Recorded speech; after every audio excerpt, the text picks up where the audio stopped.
reputation of Nevada's Area 51 military base has made our state a magnet for UFO enthusiasts. Thousands of people travel here each year to look for weird objects in the desert skies. But the history of the UFO phenomena in Nevada extends far beyond Area 51. A new book is out which details hundreds of strange encounters with unknown objects and a creature or two. George Knapp is here with our story. UFOs over Nevada is the title of the book, and it will come as no surprise whatsoever that folks at the Burning Man festivities have reported seeing crazy things in the sky, or that unusual humanoids have been spotted walking around Las Vegas casinos. But dozens of the incidents listed in this book are not so easily explained. They've been reporting dated back more than a century by credible witnesses from all walks of life. The X-15 engine has started, and the aircraft accelerates rapidly, quickly leaving the B-52 far behind. In the early 60s, the X-15 rocket plane flew higher and faster than anything on Earth, or so we thought. During two separate test flights over Nevada's Mud Lake, X-15 pilots encountered something that flew higher and faster. A different pilot saw 6 objects, described again as kind of a white, silver, and took formation around his plane, way up there. So these are clearly not ours if they're doing things that we can't do. This was a high-altitude test flight, higher than we've ever gone. One of the pilots stated he knows there are things out there. Film of the objects was recorded but never made public. It was ice crystals, the government said years later. The X-15 incidents are among the hundreds of strange encounters detailed in Preston Dennett's new book, UFOs over Nevada. There are so many cases. I'm guessing 1 in 100 people report their sighting officially. Our interview took place in front of the aptly named Giant Rock in the California desert. It's been scarred by fires and graffiti, but was once the site of mass gatherings that made it the center of the UFO universe. 1947 is when the first big wave of flying saucers was reported. Dennett says Nevada cases preceded the national UFO hubbub. Weeks before the infamous Roswell incident in New Mexico, 2 military pilots flying over Lake Mead spotted a weird formation of 3 odd craft. And as they observed it, they saw that these were not planes at all.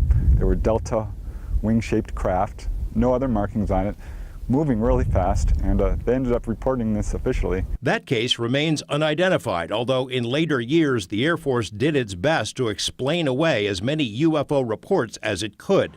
These shape-shifting objects were recorded over Las Vegas a few years ago. The book lists dozens of more distinct shapes seen over Nevada military facilities, including Nellis Air Force Base, Fallon Naval Air Station, Area 51, of course, and the Nevada test site during the height of the nuclear testing program, although officials have always denied ever getting reports of UFOs over those airspaces. One of the best cases in the book is a report from a military officer whose car died on the outskirts of Tonopah. The officer spotted 4 flying saucer-shaped craft sitting beside Highway 95. When he walked toward them to get a closer look, suddenly the buzzing sound increases in pitch, and all of these objects take off at once and dart away. He's amazed, rushes back to his car, which now starts fine, and reports his sighting to officials. Instead of investigating the incident, Project Blue Book assigned a psychologist to evaluate the witness, who is said to have suffered from highway hypnosis.